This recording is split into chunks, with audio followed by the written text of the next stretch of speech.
and you're very welcome to today's last in our series of Irish Studies seminars. Today's seminar we're running jointly in collaboration with the Senator George J. Mitchell Institute for Global Peace, Security and Justice.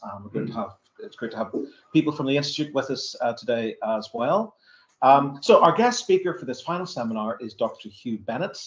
Huw is a reader in international relations at Cardiff University. He's a specialist in the history of the British Army and decolonisation, and has engaged in studies into decolonisation in Kenya, Aden and Malaya, and indeed was an expert witness in 2012 in a court case relating to the Mau Mau insurgency in Kenya. But his most recent work has led to the publication of his very important new book, Uncivil War, The British Army and the Troubles, 1966 to 1975, which is a study, obviously, of the engagement of the British Army in the early stages of the Troubles, Operation Banner, as it comes to be known. That's what Huw is going to speak to us about today, themes related to the book, Uncivil War. So, Huw, you're welcome. Thank you very much. Thanks very much, Peter.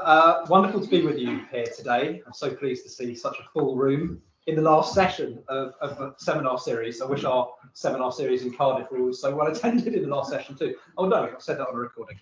I'm going to talk to you about my book. I have to watch myself more carefully as I go forward. I'm going to talk to you about my book, but you'll be relieved to hear I'm not going to give you a page-by-page flow of every single thing that is in it. I came to this topic as if you like, a double outsider, someone who obviously is not from Northern Ireland and has never been in the British Army either. And one kind of set of people, I suppose, was more welcoming to me as an outsider than the other. And you can guess which, probably by the end of the talk. Now, this book covers the period from 1966 to 75. I'll just explain why that is, first of all.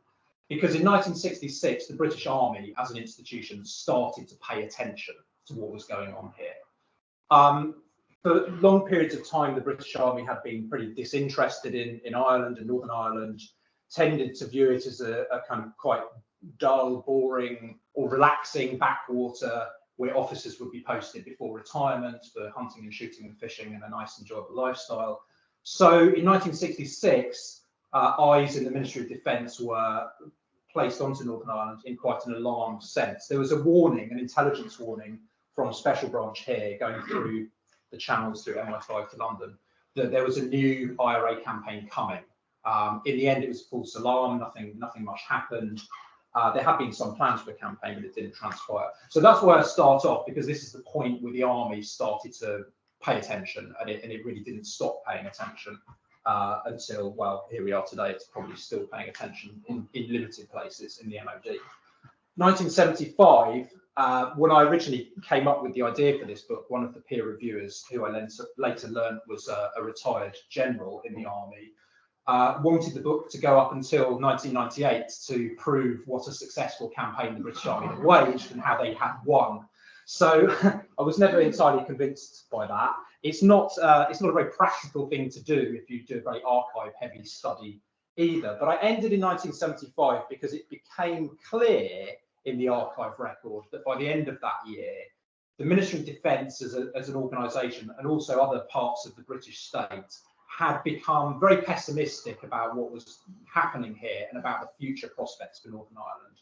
And after the fall of of Sunningdale, the breakdown of the Sunningdale agreements, and the UWC strike in '74, there was a real sense that the conflict here would just go on forever. So by the end of '75, the army had pretty much decided it needed to prepare itself for a conflict that wasn't going to end.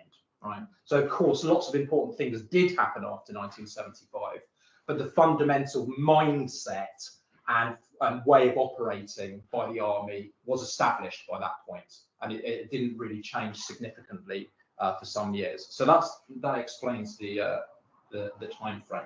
So what I'm going to do to prevent myself going through a kind of page-by-page description of everything is to try to stick to some of the main themes and arguments of the book. And please forgive me for having the awful PowerPoint slides, but I am a rambler who gets obsessed with tiny little details, so I need to keep myself on the big issues here. First of all, I'm going to try and make the case for why we should think about the British Army as having a strategy, or why a strategic framework is helpful in understanding what the army was doing, which does not mean agreeing with everything that the army was doing, I should say. I'm then going to go through some of the most important phases of British strategy in this period up until the end of 1975, and concluding with this idea that there would be an unending war by the end of that year. Okay, so why strategy? Strategy I'm talking about in the strategic studies sense of the term. So the use of military power, the use of the armed forces to achieve a political purpose. And also, another key aspect of this understanding of strategy is that the military can be used in a coercive, threatening sense. It's not just the actions of armed forces, it's the threat of their actions as well that can often be important. And of course, this understanding of strategy can be applied to non-state groups as well as to conventional armies like the British Army. So that's what I'm talking about when I talk about the strategy of the British Army, which often in studies of the Troubles is many authors claim that there was no strategy, that the British Army didn't have one. And of course, almost, I suppose, emotionally, this makes sense to many people when we think about the terrible events, especially of the early 1970s, later on as well, of course. It seems inconceivable to many people that there could be any political purpose to any of this. It must be random and chaotic and crazy and insane that these events were happening. It must be the outcome of mistake and miscalculation.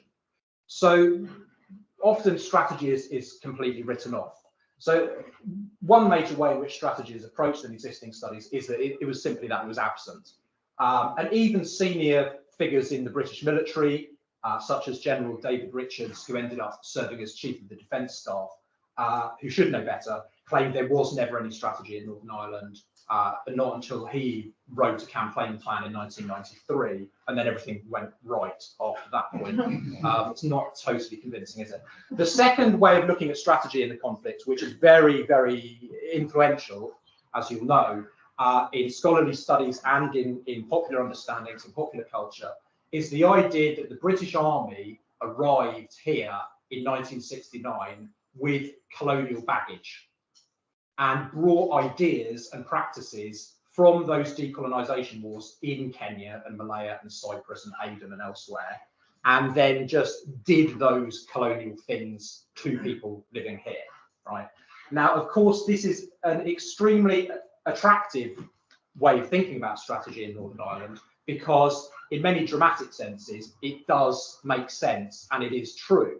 So if we think about some of the most controversial policies, interrogation in depth or torture, internment without trial, the use of force and so on, we can see that there certainly are colonial precedents for what was done. Some of the people who enacted these practices, the people who trained the special branch in how to do interrogation in depth, had also used those techniques themselves in Aden only a few years before.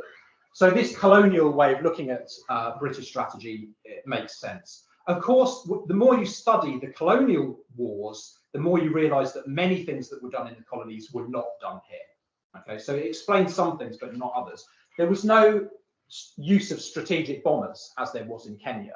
There was no mass incarceration of hundreds of thousands of people in detention camps or torture camps, as we've been learning that they were in many instances. There was no systematic use of sexual violence in the way that there was in some of the colonial conflicts as well. So my argument is that the colonial way of thinking about British strategy cannot be completely rejected. It can't be completely ignored, but there are limits to what it can tell us about what the British Army was doing in the 1970s and beyond.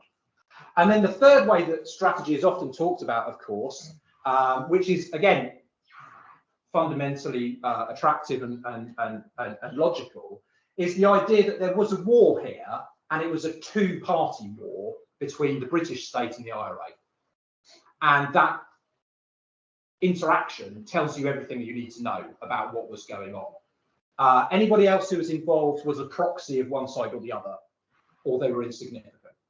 So the more I dug into the archival record, the clearer it became to me how important loyalist paramilitary groups or loyalist terrorist groups were in the evolving strategy of the British Army. Okay, and of course, in the violence itself, a large amount of violence was committed by loyalist groups. So it's not convincing to think of this as a two-party war. It's a three-party war at a minimum, if we don't think about the role of Ireland and the United States and Europe and all sorts of other actors as well. So I'm pushing back against that. Now, the other fundamental feature of my study, as well as being a strategic study, is that it's a historical study. So at its sort of to put it very simply, of course, historians are interested in the relationship between continuity and change. And what I'm going to talk about for a lot of the rest of my talk today is change and how the strategy evolved over time, right? But before getting into that, I need to set out one really significant continuity. Now, what the British state and the British Army as part of the core of the British state was most fearful of in the late 1960s, from 66 onwards into the 70s, was civil war. And of course, the meaning of civil war and people's ideas about what this would actually look like changed over time, and different people had different conceptions of what civil war meant.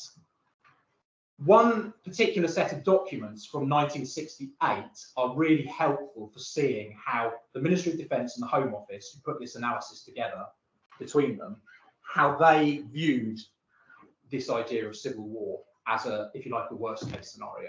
They came up with 5 different scenarios of what might happen with the unfolding, gathering unrest, the civil rights movement and the reaction against it that was taking place in the late 60s. So scenario number 1 was that things would be fine and would resolve themselves, right? This was the optimists' scenario.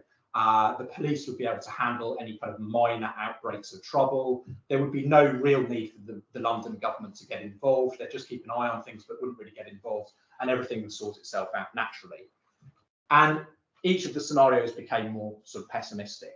Scenario 5 was civil war in Northern Ireland, sectarian conflict, a complete breakdown of law and order, and conflict between the UK government and the Northern Ireland government. There would be direct conflict. The police here would fight against London's interests.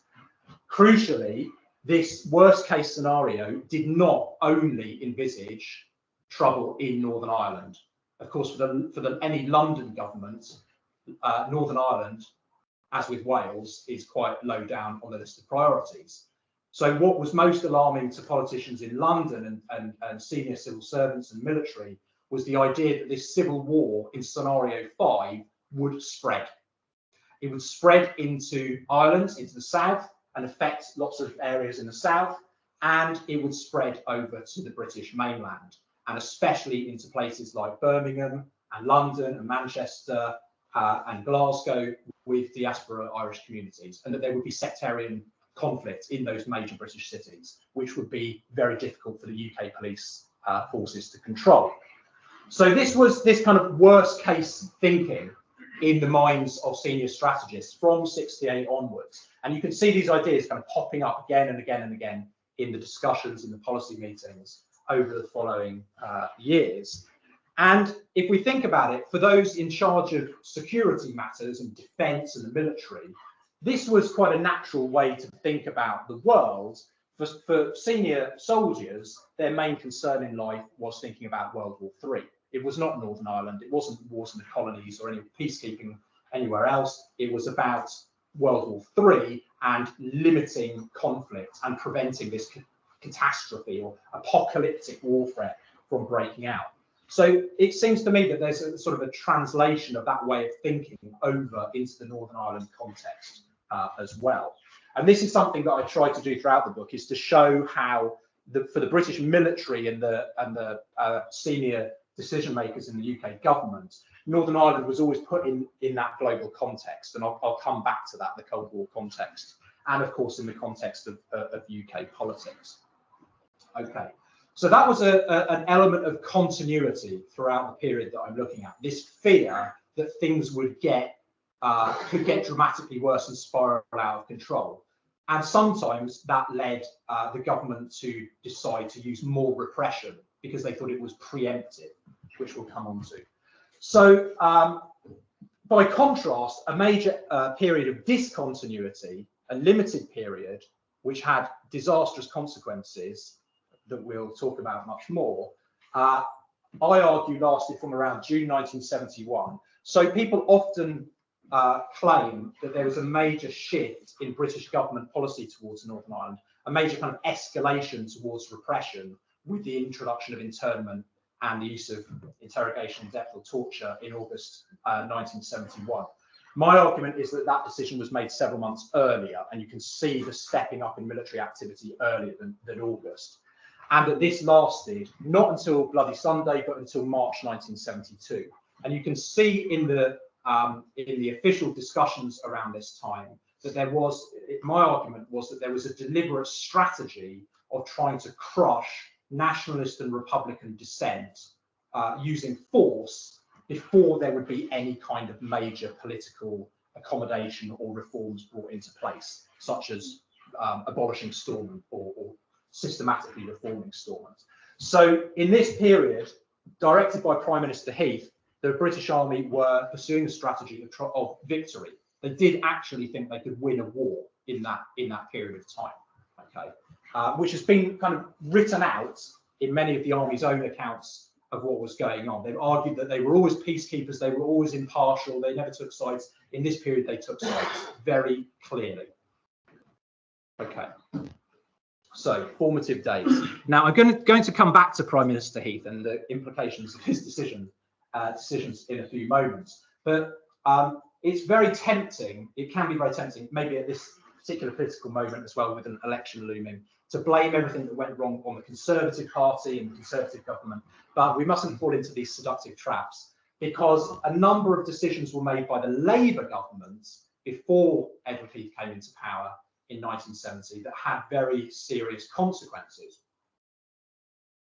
Okay, so something I look at in the run-up to the arrival of the army in August 1969 is the question of why didn't the army arrive earlier or later? Why did it arrive at the moment that it did?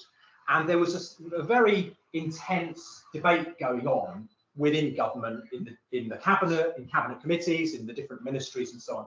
Many different views about how bad do things have to get before the British Army should go in.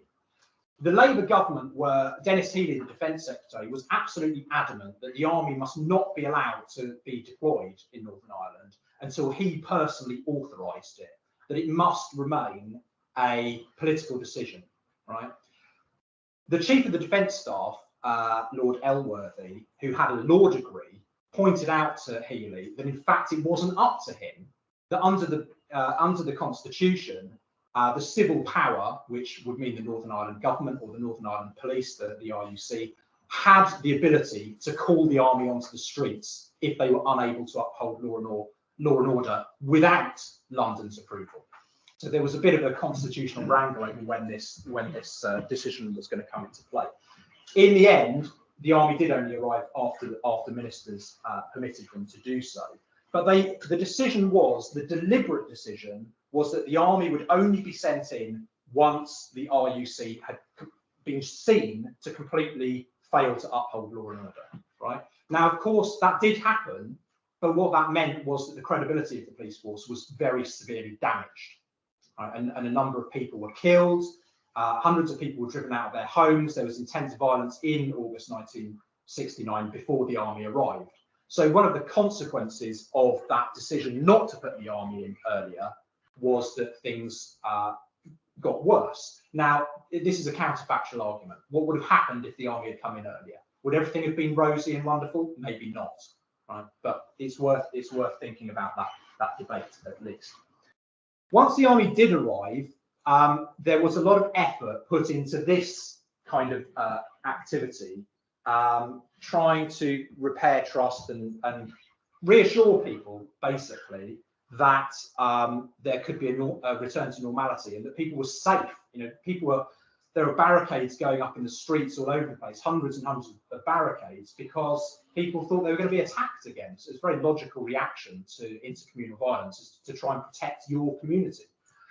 So a lot of effort was put into the trying to get the barricades taken down, because they were a very visual representation of the distrust and fear that was still very much prevalent in the atmosphere at that time. So this is one of those areas where this colonial understanding of the British Army doesn't really help us, because when the army arrived, they did not just get out the repressive toolkit and start doing the colonial repression straight away. There was this extended period of months, or maybe longer than that. You can debate exactly how long it went on for, but a serious effort to try and reassure people. And when you look at the records of regiments and battalions in different locations, you can see some of the effort that was going on. I found in Derry the Queen's Regiment from Surrey, holding just dozens and dozens of meetings all the time with different community groups, different community leaders, trying to just reassure people, and they're very effective at doing it. So this was an effective use of the military in the first instance. Of course, what that did, one of the things that did gradually, was it made the IRA pointless, because the IRA was supposed to be there to protect people from another kind of, to prevent another pogrom in August 1969, another event like that happening. And so they weren't necessary if the British Army were going to effectively protect the population. So kind of paradoxically, this effective security building by the army in the early months made it more necessary for the IRA leadership to become radicalised and to gradually build a campaign and an offensive against the army and the police. Okay. What's going on simultaneously, of course, is that the Labour government in London have decided that these problems can be resolved essentially by addressing the civil rights campaign's grievances, right?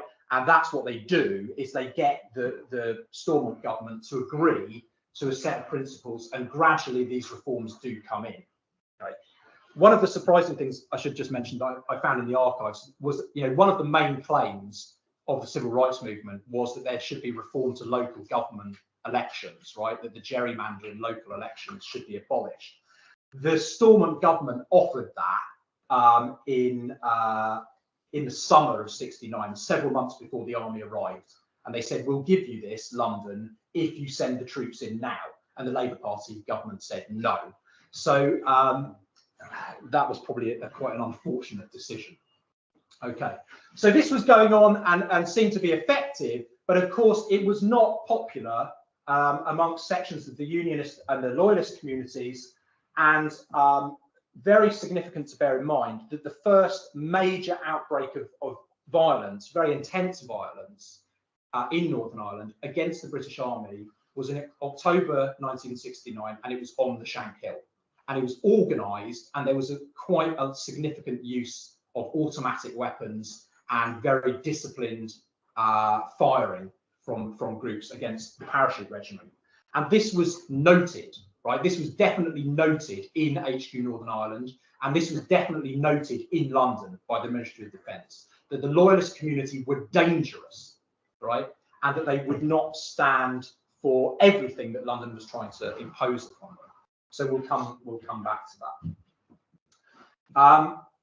The rise of pirate, I've already mentioned the kind of destabilising effects of the British Army being effective at providing security, but of course the rise, the emergence, the creation of the Provisional IRA is also due to the fact that the decision had been made to essentially allow the RUC to completely fail, and for that outbreak of major violence before the British Army arrived. That's another reason why the provisionals were created, and then managed to, crucially, to recruit people. The creation is interesting, but not that important. What's important is how do they actually persuade people to join, right? The final thing I'll say about the Labour government's tenure before the 1970 election, which is important for us to get away from this idea of Labour being kind of soft or pro-reform, and the Conservatives being hardline and law and order. is that the move towards a crackdown and towards more repression by the army was authorised by the Labour government before that election later in the year. And it was done because of the threat from loyalism. So there were a series of intelligence assessments about what was going to happen during the marches over Easter 1970. And both the police and the army intelligence assessments concluded that the main threat came from loyalist groups, that there was a threat from those groups. But because they were too dangerous to be tackled directly, the best thing for the British Army to do was to stop nationalists and Republicans from upsetting the loyalists. So there was a preemptive attack launched against the IRA before the provisionals had really gone on to a major offensive. They had been using violence before then. It was very clear in their statements that they were going to launch a major campaign. But there was a decision to try and nip this Republican new group in the bud early, right? Which I suppose you can say is a very colonial way of approaching the problem. And that was authorised by the Labour government. Okay, however, when looking at the Conservative Party in power, what became clear to me was that the key decisions on Northern Ireland, for most of the time, although there would often be full cabinet approval and authorisation for what was decided, all the key decisions were essentially made by these two, Edward Heath, the Prime Minister, Lord Peter Carrington, the Defence Secretary, and the third person not in the picture, Reginald Magdalen, the Home Secretary. But over time, Magdalen, that's why he's not in the picture, was ignored. Magdalen over time came to argue that repression was not going to work and there needed to be a major constitutional conference to bring all the parties from Northern Ireland together and to try and reshape the constitution from basics, back to basics. And he was ignored and he was cut out of this and overruled by these two. Heath was effective at playing cabinet ministers off against each other. Magdalen had run against Heath for the leadership of the Conservative Party, so he was in a weak position anyway. And Carrington was convinced that the IRA had to be destroyed before anything else was done. So what I depict in the book is this gradual process of escalation. And this was done by many small steps. And I suppose this is one of the answers to the question of how did the British Army find itself to be waging a war in what it considered to be its own country against its own people with a kind of victory first objective, with talks coming later. And the answer is because this was like, the famous kind of boiled frog idea, that it was something that emerged gradually over time, over the course of 1970 into early 1971. And you can see things like changes to the rules of engagement. When were soldiers allowed to shoot anybody? Those rules were eased very gradually, step by step. There were always people pressing for more liberal rules. There were members of the Northern Ireland cabinet who were arguing that the army should be allowed to use machine guns to just have basically free fire zones in Belfast here, that they should just be allowed to gun down anybody they liked. But those restraints were eased gradually. So it gave ministers and senior officers in the army the impression that things were always very tightly under control and were very restrained. So this is a gradual process. If we have to pick individual events, I would argue that the most important one in this period for Prime Minister Heath personally, you can see his reaction to it in the day afterwards in a cabinet committee meeting, was the shooting dead of the first British soldier, Gunner Curtis, in February 1971. This had a profound impact upon him, and he believed that his electorate would demand a tough response. So this is the point where Heath personally started to authorise the army to use a more repressive approach because he believed public opinion in Britain demanded it. As far as I can tell, he didn't have any public opinion polling. He didn't have any hard data on that. It was his politician's intuition of what the electorate would want.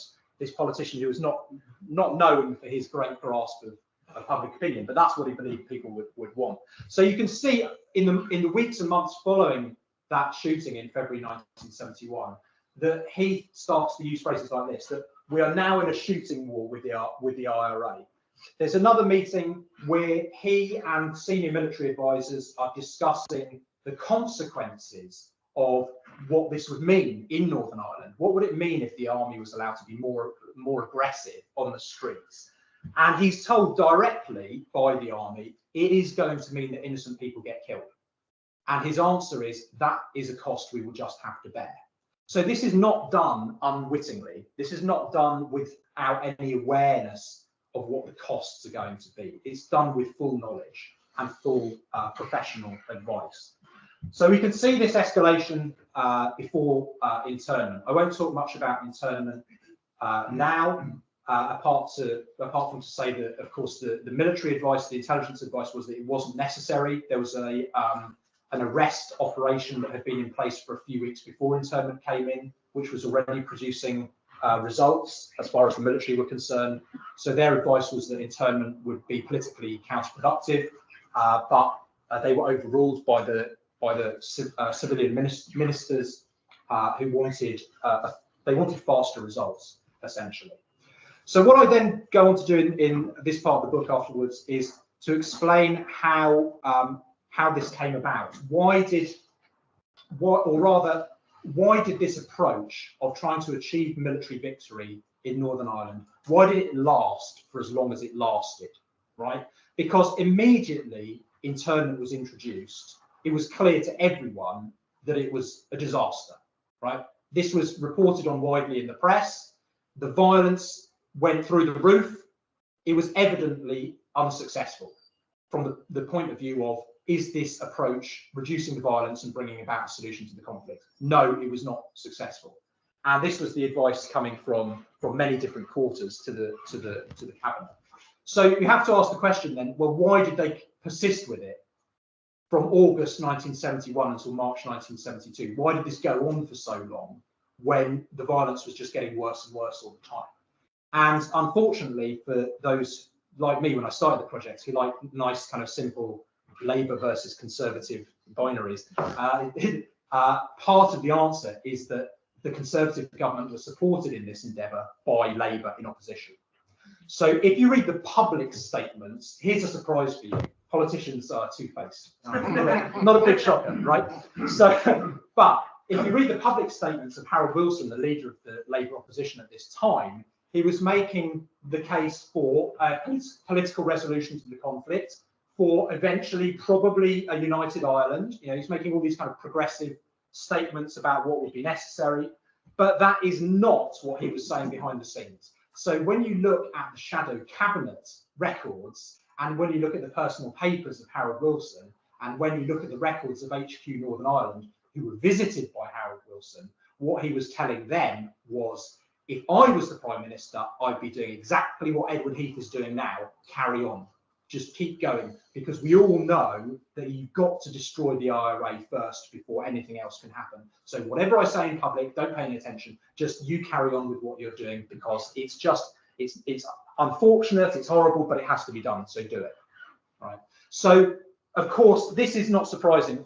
British policy towards Northern Ireland over many, many years, you know, in many different senses, has often been subject to cross-party agreements, sometimes overt and sometimes, in this case, more covert. Okay. Publicly, the Labour opposition were very strongly critical of interrogation in depth, and they managed to get the government to stop that interrogation programme. There were plans to expand it, and they managed to get those stopped. But the broader strategy of repression before political reform, they agreed with fundamentally. So they were tinkering around the edges with that strategy of repression rather than trying to get it overturned. Something else that's going on, and this is a kind of an idea and a debate from intelligence studies, so studies of the Cuban Missile Crisis, of Pearl Harbor, was that in 1971, unsurprisingly, the British state started producing a massive volume of information and data about what was going on. Now, some of it's reliable, some of it's not reliable. I'm not saying it's all true, but for ministers and those at the top of government who are having to make these decisions, they became exposed to a much greater volume of information. So my argument here is that they essentially struggled to sort the wheat from the chaff. They had no clear single dominant indicator.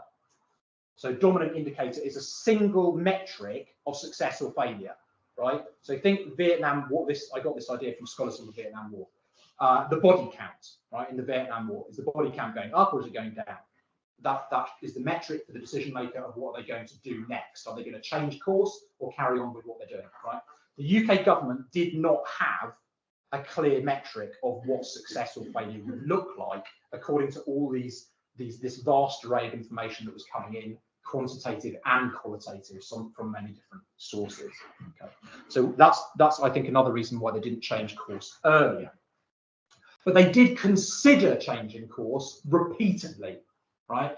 And this is related to the events of Bloody Sunday, right? So it is essential that we don't view Bloody Sunday as unforeseen and as inevitable. It was foreseen. There were warnings given by members of the military, civil servants, the intelligence services, that if this strategy was persisted with, of victory first, that it was going to lead to some kind of disastrous event, and that there needed to be a change of course first.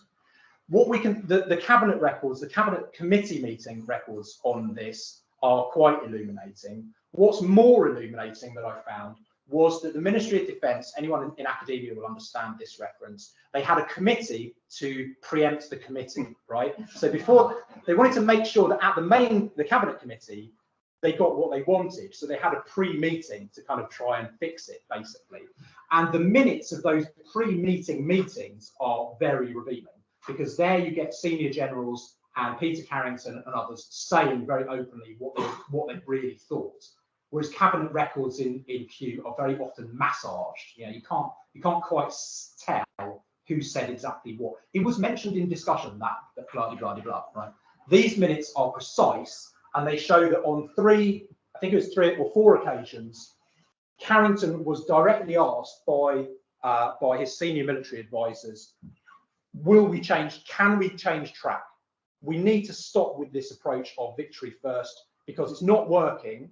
According to our analysis of the data, it's not working, and things are going to get worse, and we need to negotiate with the IRA now, and we need to negotiate with all parties to the conflict now.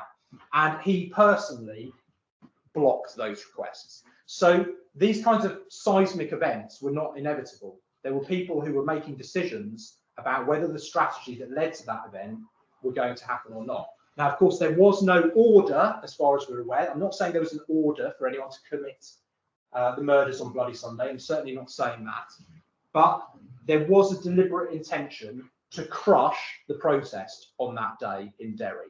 And there was a deliberate decision to put the parachute regiment in Derry on that day, who were not normally used in Derry. So these were deliberate decisions that were part of this overall strategy of trying to crush rebellion, as it was seen, before there would be any reform.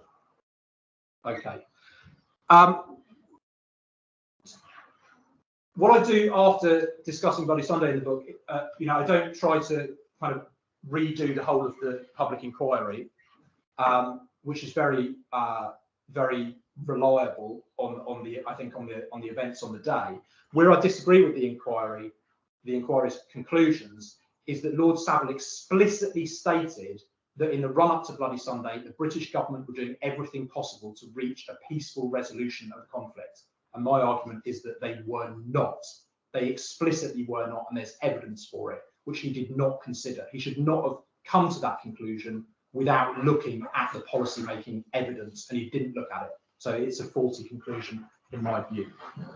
Now, another idea that's very dominant in writings about the Troubles is, and I think it's very appealing to many British people, is the idea that Bloody Sunday must have changed everything because it was so appalling. It must have changed everything. Of course it did.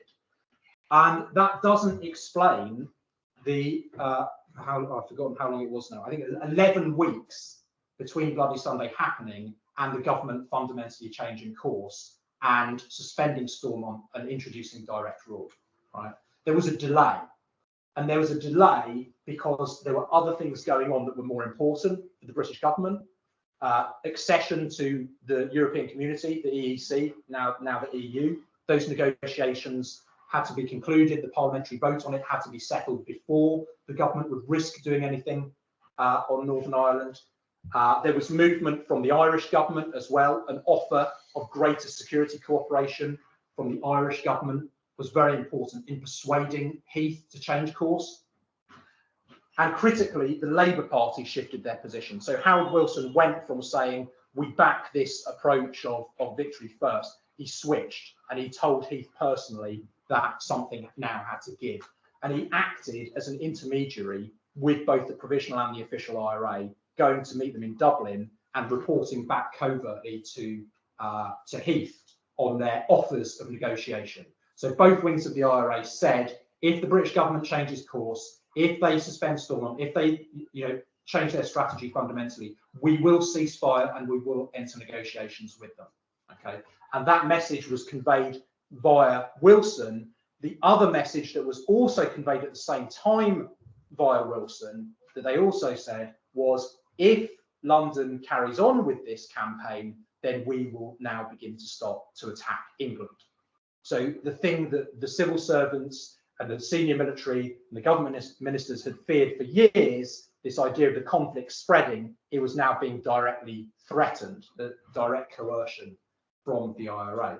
Now, that part of the strategic communication has not been captured in the government record.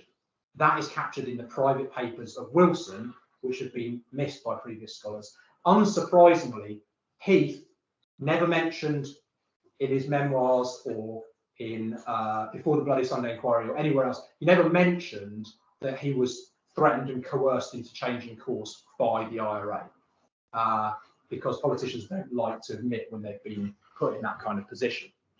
Okay, so it was a complex kind of mixture of these things going on that finally forced a switch towards, for the army, low profile, so less patrolling, less house searching, less arresting people, restrictions on the use of firearms, and by the politicians, by Willie Whitelaw, brought in as the new Northern Ireland Secretary, negotiation with the IRA, which of course famously collapsed and was a failure, largely because of intransigence by the provisional IRA, who were completely unwilling to be flexible on anything.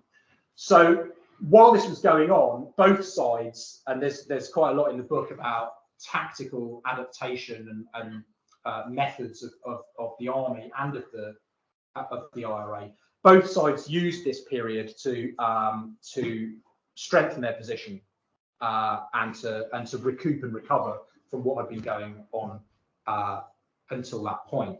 Now, of course, this all came to an end after the events of Bloody Friday in July 1972 with Operation Motorman, which was a major expansion in the number of military forces in Northern Ireland to try and occupy the no-go areas, both the Republican and the Loyalist no-go areas that had been established. This was done in part by bringing in forces from Germany. Okay, this arguably around the period of Operation Motorman and a couple of months after it was the window of opportunity when the British Army had sufficient manpower in Northern Ireland to deal with both the IRA and the Loyalist groups. Okay, but they couldn't sustain that manpower presence, and that fundamentally shaped the decisions that were taken afterwards. So what happened, of course, as well as all this interaction between the British government and the IRA in 1972, was that there was a major mobilisation of Loyalist paramilitaries. This happened before direct rule came in. It was certainly catalysed and accelerated by direct rule because people were convinced that the British government was going to sell them out and leave, and there would be Irish unification. This definitely accelerated the mobilisation, but the mobilisation happened before then, and in fact was one of the reasons given for why direct rule should be brought in, because the mobilisation was happening anyway, right? And as part of that, throughout the summer and into the autumn of 1972, there was a growing amount of murder conducted by loyalist groups, the UVF and the UDA predominantly, also the Red Hand Commando and some others. Now, of course, they had been active before this point, but in 1972, this was when their violence really escalated seriously. So the British Army, you can see in the summer of 72 and the autumn of 72, had to decide what to do about this loyalist threat. And the major fear here, really by London, by the army in London rather than soldiers based in Northern Ireland, was that there would be a two-front war, that the British Army would be fighting both the Republicans and the Loyalists simultaneously. And the reason why that was unacceptable was that the British Army didn't have the manpower globally to spare. So sufficient soldiers existed in the British Army, but they could not be spared from Germany, from the commitment to NATO and defending against the Warsaw Pact. Okay? So Britain's global commitment to NATO was seen as more important and something that couldn't be weakened in order to prioritise Northern Ireland. Now, this is at a point where NATO's military strategy accepted that the Soviets could only really be deterred with nuclear weapons, right? So I argue in the book that this was, if you like, a false argument that was exaggerated by the British Army as a helpful excuse for not sending more soldiers to Northern Ireland. They could have done it if they wanted to. The cabinet could have decided to expand the size of the British Army. If you have an army designed for fighting World War III and for some peacekeeping, that then all of a sudden has got 20,000 odd soldiers on operations in Northern Ireland, you would think that the government would significantly expand the size of the army because the commitments have expanded, right? They didn't. 4 battalions were enlarged.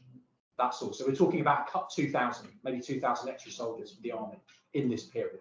So there was a deliberate choice not to deploy those resources to confront the loyalist groups that were now increasingly killing Catholics randomly.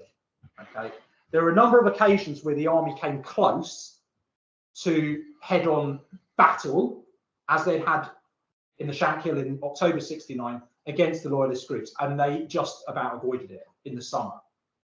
So they eventually settled, the army eventually settled with Northern Ireland Office approval on this policy that they called paying out rope towards loyalism, otherwise known as appeasement. Just ignore them, arrest some of them now and again, some limited activity against the extremists, you know, this fiction that there were extremist members of the UVF and other UVF members who are very reasonable and friendly and fine, not totally convincing. Appeasement. There's one of the shocking things I found in the course of researching the book was that in October '72, the parachute regiment, the same part of the parachute regiment that committed the murders on Bloody Sunday, accidentally arrested 55 members of the UVF above a pub. And they were, according to the assessment afterwards, they were the leadership of the UVF for the whole of Northern Ireland. And they were all back on the streets within 48 hours, all of them, at ministerial, with ministerial approval. Okay, so you can see the tensions. There were those in the army who were pushing for a more aggressive approach towards the loyalist groups. But at the top level, the government were very, very wary of confronting this opponent that they thought they couldn't defeat. Right? There was a very serious worry about how dangerous those groups were. So this is, obviously, it's important just in terms of the violence, but it's also important, I argue, in how we get to here, the end of Sunningdale, the most serious attempt at political solution of the conflict until the 80s, the mid-80s or the 90s. This is the most serious effort in town. It's very flawed. There are lots of problems with it in terms of its constitutional politics, of course, but it was a serious effort. Why did it fail? It failed because of loyalist militancy. And why did the loyalists feel that they could get away with it? Because systematically, for month after month after month before that, they had been very cautiously handled by the British Army, who wouldn't touch them. Right? So they felt confident enough to do that because of this appeasement policy that had been pursued in the year or so beforehand. So yeah, getting near to my end time. So what this ends up meaning is that over the course of 1972, 73, 74, 75, what you can see is that the British Army, in terms of its own tactical doctrine and its own principles of how to deal with conflicts of this nature, you can see that it is becoming more efficient. It is becoming better at its job. You can see that it is becoming much better at arresting the officer class leadership of the Provisional IRA. There are dozens and dozens of those people being arrested on a weekly basis. There are hundreds of them being arrested every single month. There's an astonishing intelligence operation that's building up over these years. But it's not working. It's just kind of whack-a-mole. And this keeps going on and on and on. One of the reasons, of course, is that the army, because of this concern over the force level and that troops have to be kept for Germany and there can't be enough troops to deal with every area in Northern Ireland, it means that, you know, one of the fundamental principles of the British Army's own doctrine is protecting the population. And they simply cannot protect the population on a consistent basis because troops are being rotated through all the time. And each battalion, each regiment has got its own culture, its own approach. Some are more aggressive, some are less aggressive. Some are from the shires and kind of quite attuned to the countryside. Some are from the British cities. You know, there's different kind of character to each regiment. So the army is not able to provide a consistent level of protection to the Catholic population, either from the IRA or from the loyalist groups. Right? This is another failure of dealing with loyalist violence. Is that one of the proclaimed purposes of the Provisional IRA is to protect the people from loyalist violence. And that actually has some credibility when the British Army is not able to do that job in their stead. Okay. So by the end of 1975, the army have instead concluded that they are going to be here for a very long time and that they need to protect themselves. So why is this going on? Why is there no real consistency? Why are these troops being rotated every 6 months or so? It's because there's a concern in the army that if you keep soldiers here too long, they will become brutalized and they will become sort of morally degraded by the violence of Northern Ireland. And it will affect the army as an institution that will be incapable of performing its main global functions, right? So the army it comes to a place where it's prioritizing itself and its own survival and its own sustainability above protecting the people of Northern Ireland. Okay. So you get this kind of pessimistic statement. This is from David Omand, who at the time was a MOD civil servant and went on to be the director of GCHQ, that we just cannot envisage peace. So what this strategy means, this balance between dealing with republicanism and loyalism, what it means for the army as an institution, sorry, it's a bit difficult to see perhaps, but this dark black line here. So this is how the senior ranks of the British Army. This is from the Ministry of Defence monthly statistics that they start to produce. This is the information seen by cabinet ministers as well. So from the army's point of view, by the end of 75, this dark black line, you can see that the army's casualties, killed, wounded, and injured, are pretty stable, right? There's some fluctuation, but as far as the army is concerned, this is a campaign approach. This is a strategy that can be waged forever as the army just goes about its normal recruiting business and turnover of personnel. It can be waged forever. Also, if you look at IRA, killed and wounded, also for the IRA, it's a sustainable war that can just go on forever. So you can say to some extent, some of the belligerents end up mirroring each other, which is quite common in armed conflicts. For people who live in Northern Ireland, this is civilian casualties, right? This line at the top. And what is most remarkable about this line is how inconsistent it is. Up and down, up and down, up and down, up and down, up and down. And to me, what that symbolizes, that line, is just fear, uncertainty. Are you going to be blown up when you're doing your Saturday shopping? Are you going to be abducted off the streets by a loyalist gang and shot in the back of the head on a Saturday night? You just don't know. So from the army's point of view, the strategy that they've conducted is sustainable and effective. But for people who live here, it's a disaster. Thanks.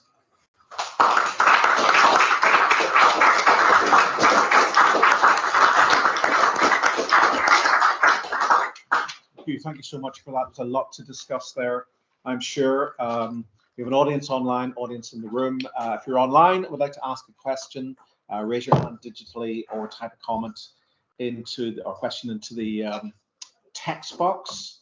But let's start with people in the room. Richard, your hand's up first. Over to you. Thank you, Peter. Thanks very much. I enjoyed that. Two questions. One is about loyalism and one is about access to sources.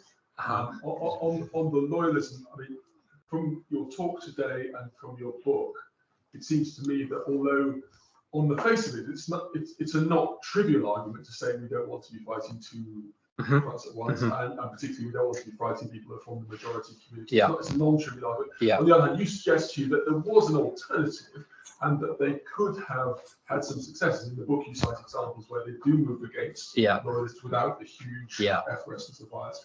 And the effects of that on all sorts of things in Northern Ireland could have been denied. So could you say a little bit more about your overall view of the counterfactual? If the UK state had taken the more even-handed view towards terrorism's orange as well as green, would things have been significantly different?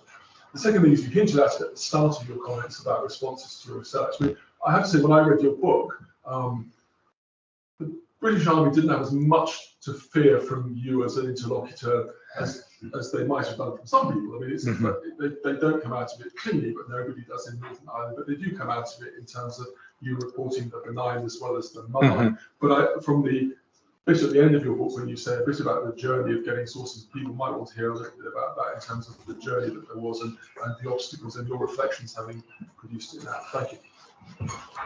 Thanks, Richard. Yeah, on a two-front war. So it is a realist prospect. So there are repeated threats made by unionists and loyalists against the British government, against the senior army commanders, against battalion command, like quite junior officers and soldiers. You know, this message of don't mess with us because you'll regret it is coming through, you know, often and via various different channels. It is credible. You know, there is material in the army records that I've seen, the military intelligence assessments of the loyalist groups that, you know, shows like the amount of weapons that are held by these groups, for example, and there's a significant fear over the number of ex-service personnel in the UDA, for example. There are known to be a significant number of people there who have military training and will use it against the British Army. So it's not a kind of a made-up threat. It's a very credible threat. Something that we don't know, and this relates to the second question as well, is that from fairly early on, I think from about, if I remember correctly, about 1970, one of the main agencies gathering intelligence specifically on the Protestant or loyalist threat, as they call it, is MI5, right? So the question that I don't answer in the book is how credible was this threat from the UDA and the UVF and so on in detail at specific moments in time? And I can't answer it because the MI5 assessments and the Joint Intelligence Committee assessments are not available and the government won't release them, right? So this arguably is an example of a completely self-defeating policy by the British government, because that evidence may prove that actually this threat was very serious and the British Army did not have the capacity to be more assertive against the loyalist groups. So it might actually, you know, kind of give support to the decisions that were made, but we don't know. There were absolutely instances where the army arrested loyalist groups after much kind of warning about, oh, there's going to be a crazy backlash and we can't possibly move against those people, and then nothing happened. There are a number of those instances. So there was a lot of sort of variation in place and time throughout these years, and doubtless like beyond the mid-70s as well. I think it, you know, as I said, I think the point that is very telling is that by 73 and 74, the MOD in London were very focused on this manpower question and resources, right? And resources in defence are not a given that are unalterable. They can be altered, and they are frequently altered, the resources that are allocated to a problem.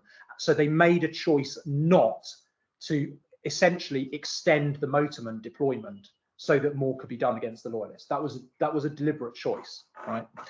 In terms of sources and obstacles, I mean, we could be here for a few weeks, couldn't we? But a very mixed picture. What happened at the beginning of the project? I worked for King's College London at the Defence Academy, and I was given a tour of the MOD main archive in the main building in London by the Director of Corporate Memory, horrible title, who no longer exists. He was abolished, and there was nobody succeeded him, and he was trying to persuade people in the MOD to let me do a sort of semi-official history that would be published in public, but where there would be extra access to sources. And this was dragged out over a year, and then it just died. It just disappeared, and he moved on to another job, and nothing ever happened. So that, I think there are many people in the military and veterans who would like more to be known about what was going on. But there are also many within the military and the MOD, both at the top level, people like Johnny Mercer, who only want a certain view of the past to come out. And then at the regimental level, with regimental museums, where doors were just shut. One occasion, I just mentioned one example. So when I was writing about the Ballymurphy massacre in 1971, I wanted to contrast what the parachute regiment were doing with other regiments that were in the same kind of situations at the same time. And I found some evidence on a regiment I won't name. And it showed that this regiment actually took casualties, and some of their soldiers were wounded and killed because their commanding officer refused to let them return fire unless they had an identified target that they could be completely sure was a gunman, right? So this regiment had a very, very tight discipline, a tight grip on them. So I wrote to the regimental museum and I told them all this. I said, look, I really want to find out more about this and a bit more about the commander who came up with this idea, and are there any veterans? And so I was invited to the museum to look at their archives and to interview 4 or 5 people who were still around, who were there at the time in 71. And then a week later, I had an email saying the invitation is rescinded. The trustees have decided you're not to be allowed in, and it's too sensitive and it's too upsetting. And so, yeah, and there are other examples like that of, if you like, kind of quite self-defeating cover-up. Yeah. Thank you. Yes. Thank you so much. It was fascinating. My dad was in the army in the Troubles, so he very much echoes that sentiment about he wants more discussed. But I think kind of on the last slide that you were chatting about there, did you find that there was any challenges like with the army in terms of recruitment, because people were seeing this level of attack between the bombs and the shootings with paramilitaries? So was there a trend in the recruitment to the army with that? No. I thought there would be, but there wasn't. So what happened early on in, I think, 70 and 71 was that army recruiting went up because some young men liked the idea of getting in a fight and being involved in violence. So there was initially for the army a positive effect as they saw it. And then there was a big concern about, not about recruitment, but about retention. So there were a lot of people leaving the army in 73 and 74 and 75. But so I saw that and I assumed it must be because of what's going on in Northern Ireland. But actually the major reason for it and the way it was stopped and it was eventually controlled was about pay. So there was a huge inflationary spike in that period, like cost of living crisis, basically, and army pay didn't keep up with it. And eventually the government caught up and they increased the army pay quite dramatically, and then the situation stabilized. So there were some parts of the army that were worried about this, and there were some kind of well-publicized examples of regiments that did have people leaving because of the strain, especially on family life. So it wasn't the reason that was most often given was about the effects on military families, right? So for families based permanently in Germany, for example, where the husband would be going back to Northern Ireland for 6 months every 2 or 3 years, this was seen to be having a very damaging effect upon wife and children, right? So that's the reason that was given at the time.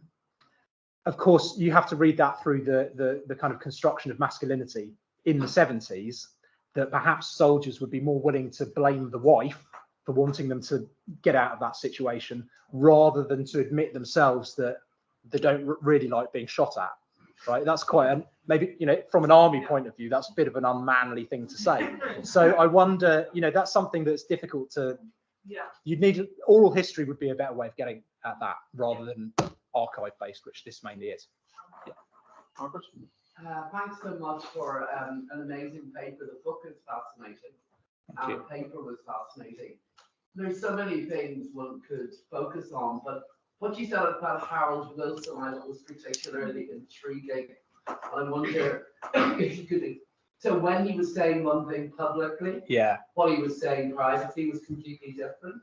Yeah. And while he was playing the role he was playing in Dublin as kind of intermediary, he was actually a kind of an intermediary for Heath, if I understand it correctly. Yeah. Could you say a bit more about that? It's just so interesting. Yeah, I mean, it's very difficult to get at, because the record essentially, it's Wilson's own notes of those meetings, his records of those meetings. And then I discovered, I worked out how he transmitted this information back to Heath, because the day I did a digital newspaper search, and discovered that the day after he got back from Dublin, he and Heath were at a public service that was held in aid of peace in Northern Ireland at a cathedral in London, right? And then so I was like, oh right, they're both in that place. What are the chances? Yeah.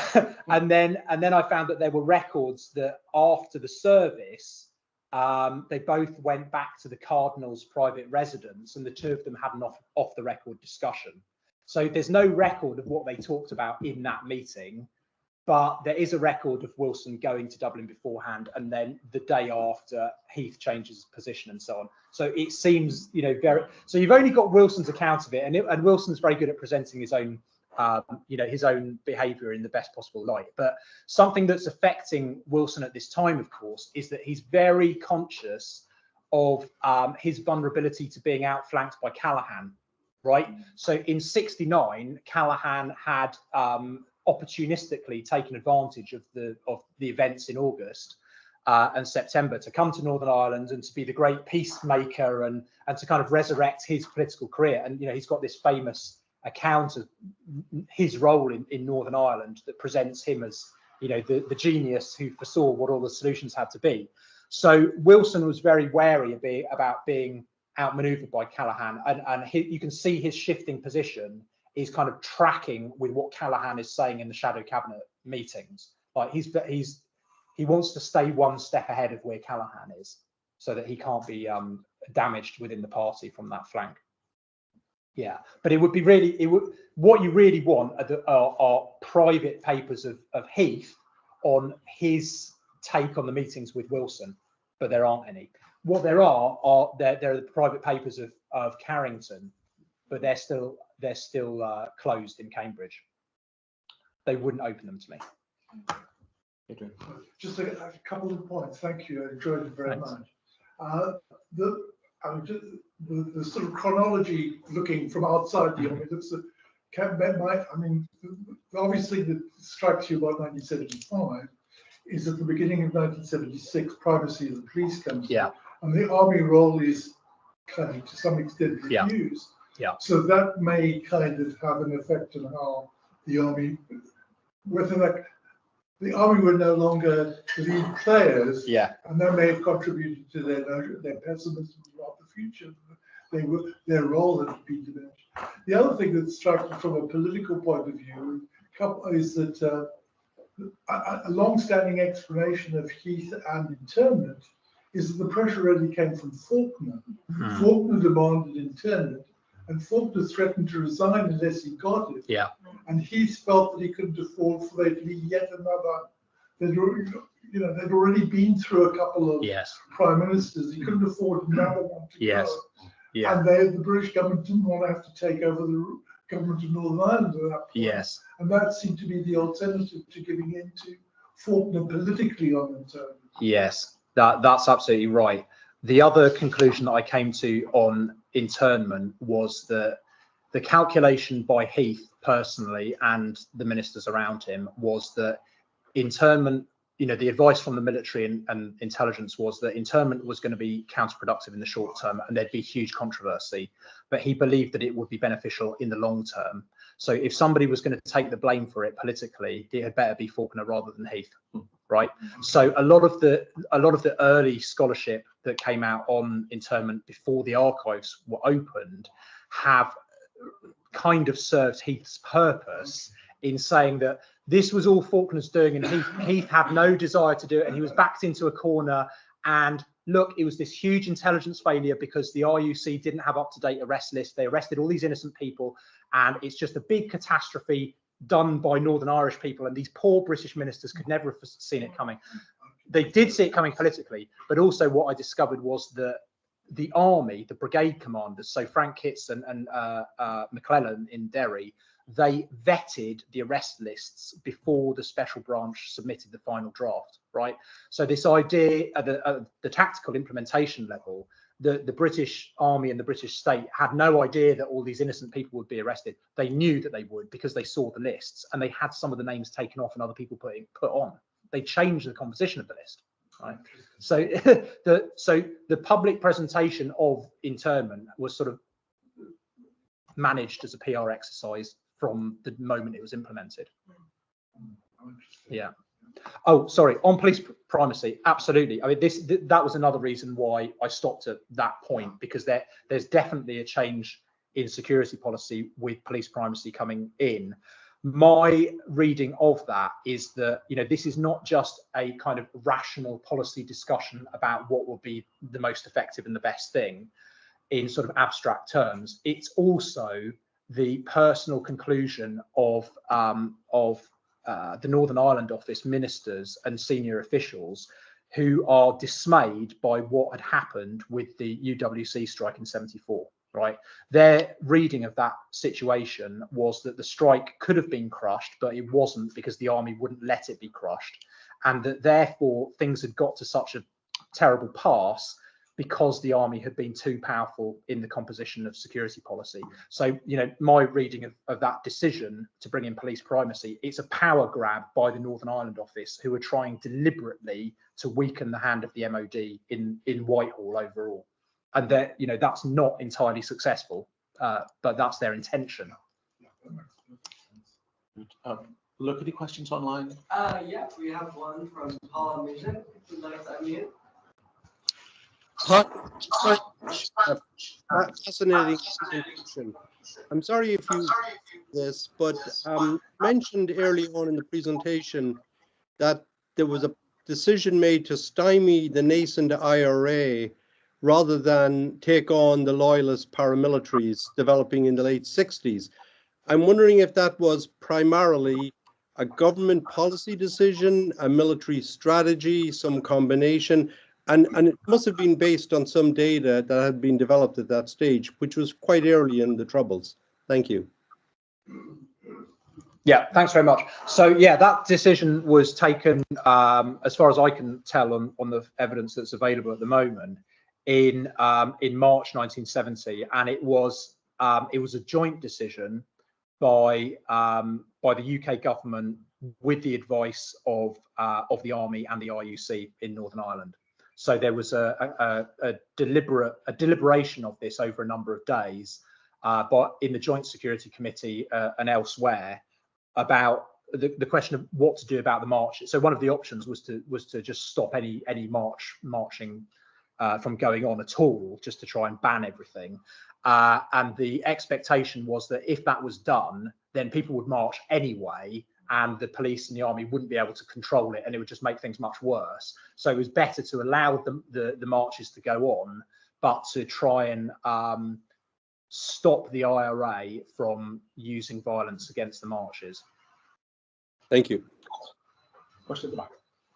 Hi, thank you, great talk. And just going on the idea of the colonial element of the strategy, I was wondering if how elements and ideas of whiteness played a role in the strategy, both in terms of having a step-by-step escalation as opposed to in Kenya or Aden, But conversely, in the different treatments between Republican and loyalist sides in terms of ideas of Irish whiteness versus British whiteness. Yeah, that's such an important question. Thank you. I struggled with this because, as you can imagine, the higher up you go in the decision-making hierarchy, right, towards up to the cabinet level, the harder it is to detect this thinking, because it's all framed in very kind of neutral, rational policy-making terms. So it's harder to get at how those kind of ideological dimensions influence people's thinking. You do get it, of course, in private papers and sometimes in the memoirs as well. But what it was a lot easier to detect were the views of ordinary soldiers, right? Sometimes officers, sometimes privates and corporals and so on.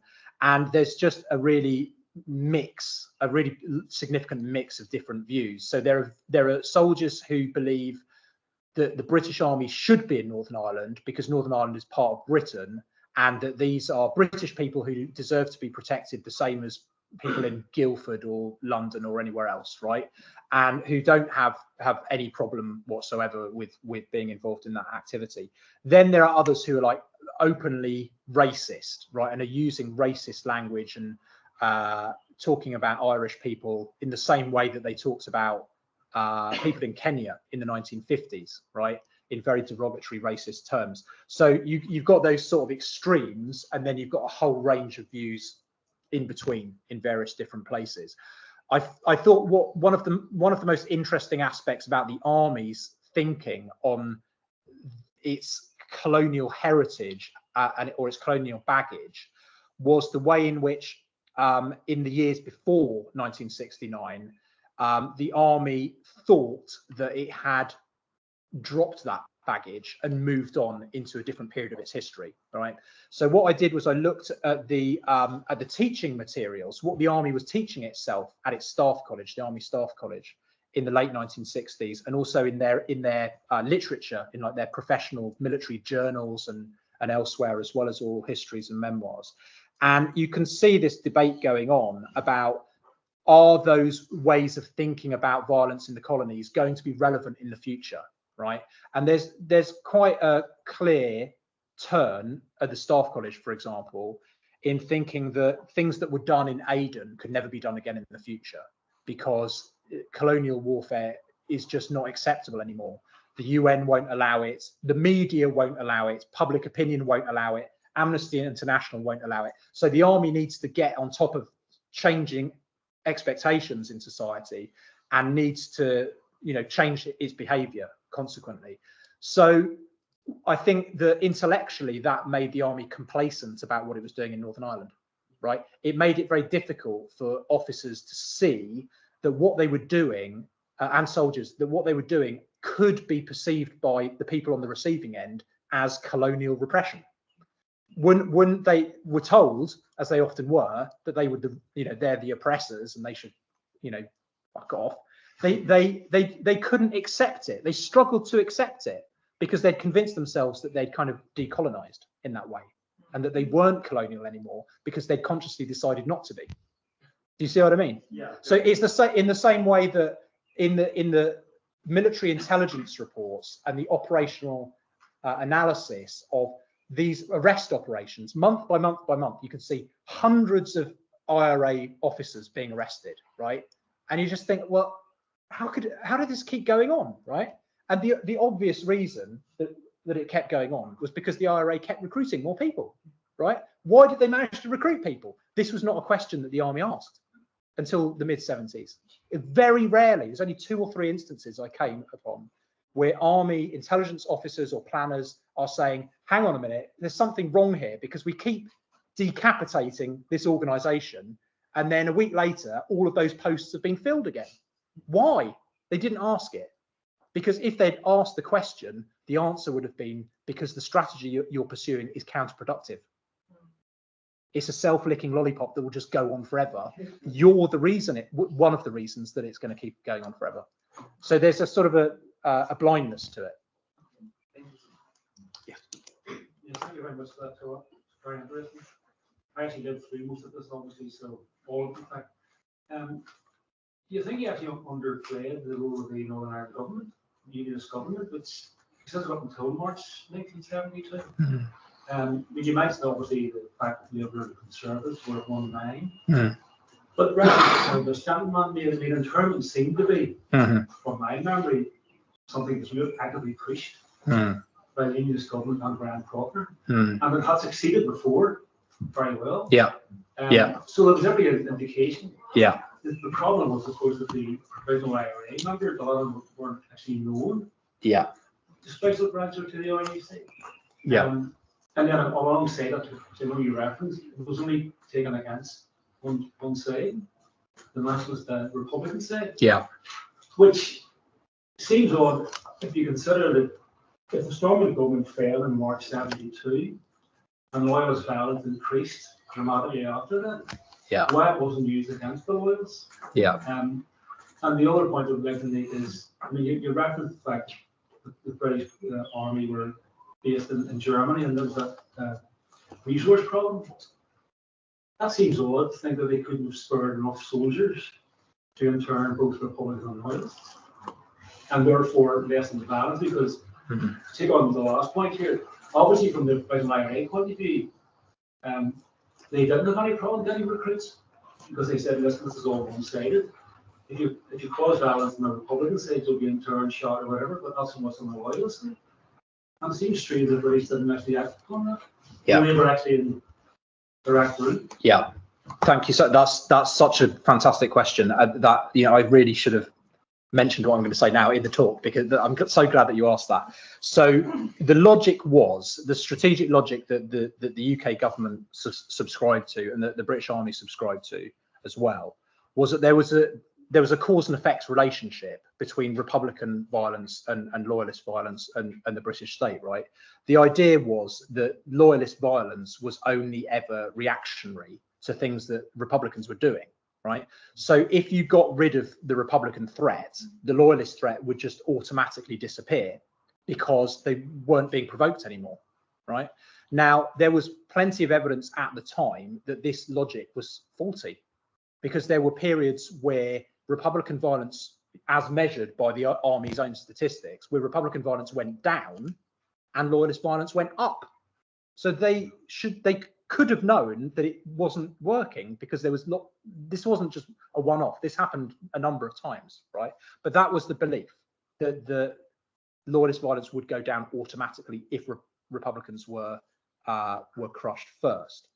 On Stormont's role, absolutely. What I do a lot in the book is there's two things going on. So there's constantly, as soon as the British become involved in 69, as soon as the army arrives, there's constantly pressure from Stormont, from the government in Northern Ireland, about what they want London to do, or to authorise the army to do, or the intelligence services, or all other parts of the British state. There's constant kind of noise coming from Stormont about this is what we want. And then the British government is interacting with that, and the army is interacting with that on the Joint Security Committee. And there are times where the British government and Stormont agree, and then they do something that both sides want to happen. And there are other times where Stormont is pushing for something and London just ignores them and doesn't do it, right? So there's a lot of variation there. There are times where Stormont is playing a role, and there are other points where they're ignored. As I mentioned, for example, in this demand for more liberal use of firearms, shall we say, by the army in 70 and 71, like that's just rejected by the UK government openly. They say no. Other examples are the sending of additional forces. This is refused on numerous occasions. More troops to be sent. So on internment in particular, it's fascinating because it's debated for so long before it happens. So it's months and months of build-up before it happens. And the most extensive survey on this is by Martin McCleary. His book on Operation Demetrius is really excellent. One of the things that he points out is that in the months, at several points before internment comes in, the RUC themselves put together an arrest list for internment that includes loyalists. So they do have identified people who they know are engaged in violence, who they could have arrested, and they were removed from the final lists. So it's not an intelligence failure. It's not that they couldn't have done it. They could have done it. It was a political decision not to do it, right? Because of the expectation about the past, about the reaction, sorry. The other thing to say there, of course, in terms of it working in the past, is crucially that it did work in the past, but in coordination with Dublin, right? It was done simultaneously, north and south. And there was effort put in by the British ambassador in Dublin to try and persuade the Dublin government to agree this time. And they refused because of the, as they saw it, the overly aggressive role of the British Army at that time. So they would have agreed to it if there'd been a de-escalation by the army first, but Heath was not willing to do that. I'm interested in, I've forgotten the reason here for confining yourself to 75. Mm-hmm. I can't help thinking that 75 when political status was taken away, and I wonder, did you find any evidence that the army had any input into that? For us, we know resistance to taking away political status culminated in the 81 hunger strike, trundled on throughout the 70s. And it also strikes me that 75 to 77 was a significant time. I know you cut off 75 because you have that, you have the austerisation policy, and you've also the IRA who changed their sales structure. Yes. I think possibly people, I know I've read anyway that although a lot of people think the peace people didn't, what they do, just hot air. In fact, I think it did probably influence the IRA to change their tactics in a certain sort of way. So I suppose I'm getting back to the 75 date, and maybe there's a significant around those 2 years. Oh yeah, there's absolutely there's very significant things happening after that. Now I can't remember. To be honest, I can't remember when political status was removed. Was it 76? Yeah. It was introduced by Whitelaw, I think, in 72. It was part of his attempt to conciliate and try to bring the IRA into negotiations. So, Gardner report, is it? Yeah, it was March 76. March 76. Yeah. Okay. So yeah, there is very significant policy change going on in that period.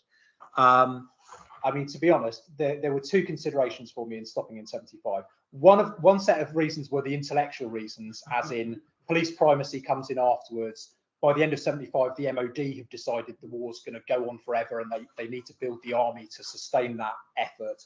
The end of the IRA ceasefire in 75 as well.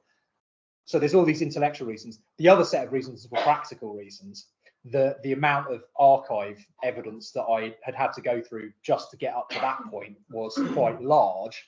So it would have taken me another sort of 3 years probably to do the extra 5 years of research for that period. So but a lot of that archive evidence has been released, and I hope that other people will carry on that work, because there's a lot to be written on it. Thanks. So last question, I think. Yes. One of the things I'm curious about, so the Canadian Liberal government implemented the War Measures Act in Montreal in 1970 against the armed group, the FLQ, which was fighting for Quebec separatism. And I'm curious, it was largely, obviously controversial, but largely regarded positively. And it was a British diplomat that was then kidnapped and held by the FLQ throughout that. And I know that there were some words exchanged with the British High Commissioner in Ottawa as to, hoping that Canada will sort of stay silent as this happened. Also, and I wonder, did you find any sort of link to that as to something that was maybe brought into the conversation to planning of actions in Australia? No. So I saw hints of this in the archive. And when I was looking at it, I had to make one of those decisions about, am I going to talk about this or not? Because it's potentially quite a big thing. And then I came to the realization this is a really great PhD project for somebody else, or a book project. Somebody else can do it.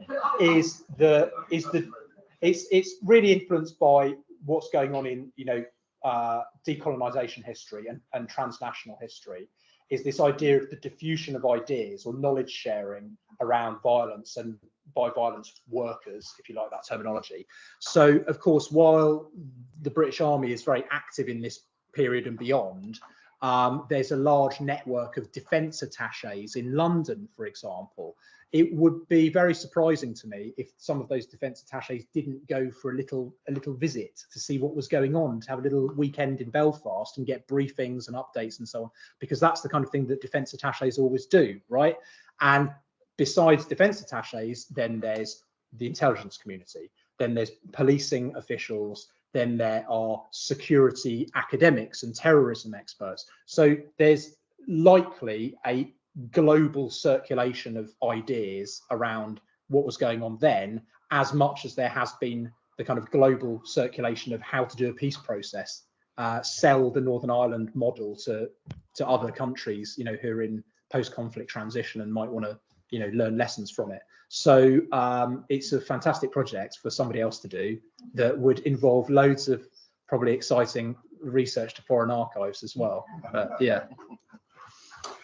So, I mean, this has been an incredibly rich and fruitful seminar. So thank you all for coming and asking such great questions. We could go on, but we are out of time, unfortunately. We worked you really quite hard as well. So time to draw breath. If you want to follow up on what you've been hearing about this afternoon, Huw's book, Uncivil War, the British Army and the Troubles 1966 to 1975 is available from Cambridge University Press at a reasonably affordable price.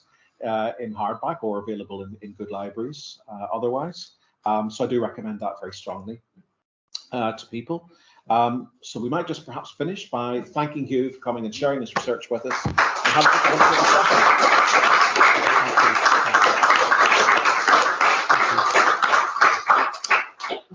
And just before everyone goes, thanks again to Richard and the Mitchell Institute for supporting and co-hosting this event. Irish Studies has got one further event. We've finished our weekly seminar series, but we do have an international lecture on the 4th of June at 5 p.m. With Professor Michael O'Malley of George Mason University in the DC area, who's speaking about policing and the construction of Irish culture, although not in the recent period. The case of Captain O'Neill, who's not Terence O'Neill, but John O'Neill, who was the head of the Chicago police force in the 1890s, 1900s, and as I'm sure many of you will know, a crucial figure in the collection of Irish traditional music in the diaspora, one of the central figures in the Irish folk revival throughout the 20th century as a consequence of his collection and his publication. So that lecture by Michael O'Malley, who's published a book on O'Neill called The Beat Cop, which is a great title, last year, will be on the 4th of June over in the Council Chamber at 5 p.m. So hopefully some people can come to that as well. Thank you all very much. There are some, if anyone needs refreshment, we do have some refreshments.